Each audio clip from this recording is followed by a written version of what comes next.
Hi, this is Ashley. Today, I would share my review about the movie Furiosa, Mad Max Saga. Looks like George Miller really took all the plot as kind of thin talk about Mad Max Fury Road to heart and decided to triple down. Furiosa, Mad Max Saga is the prequel to Fury Road and follows the origins of Furiosa, Anya Taylor-Joy, who is kidnapped from her homeland by a warlord, Chris Hemsworth, and sets out on a quest for revenge. Tom Burke and Alila Brown also star while George Miller returns to direct. I wasn't the biggest fan of Fury Road when I saw it back in 2015, but did like it more when I rewatched it a few weeks ago in preparation for Furiosa. I still think we need to calm down with the one of the best films of the 2010s talk, but if you watch it simply as a summer blockbuster, it's a good time.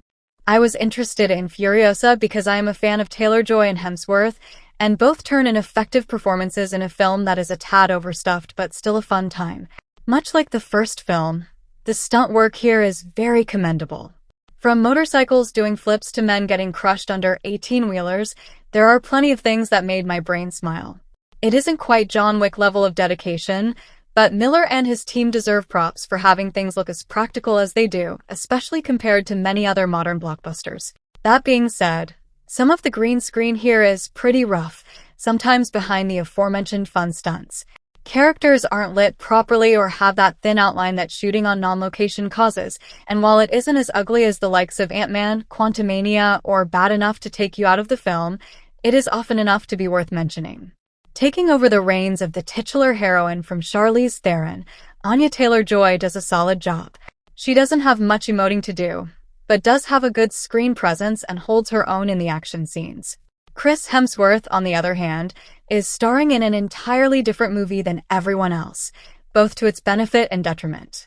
Hemsworth, sporting a fake maestro nose and goofy accent, is having the time of his life chewing scenery as the bad guy, and it is a welcome change of pace from his Thor or attempts at heavier material like Spiderhead.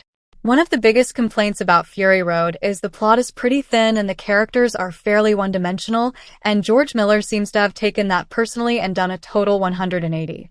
Going from essentially a 120-minute chase scene to a 150-minute odyssey set over the course of 15 years, Furiosa is certainly a bit repetitive and overstuffed. Broken up into chapters, the first hour of the film feels like a prologue or cold open, which will be seen as a plus for some and flaw for others. We get a few chases and gunfights that cover the same bases several times over, and it is easy to see where Miller could have trimmed this down to 125 minutes like its predecessor and given us the extended lore he was clearly itching to add while not getting things bogged down. Also, and this could very well just be a me thing, but I've never liked the grotesque, heavy metal designs of this world. We are supposedly only one generation removed from the fall of modern society, yet characters have boils and deformities, and strange tics and costume designs. It just comes off silly and not in the way I assume Miller intended. But again, it could just be personal preference. I enjoyed Furiosa more on my first watch than I did Fury Road, though I do think the latter is the better film, if for no other reason than its brisk pace.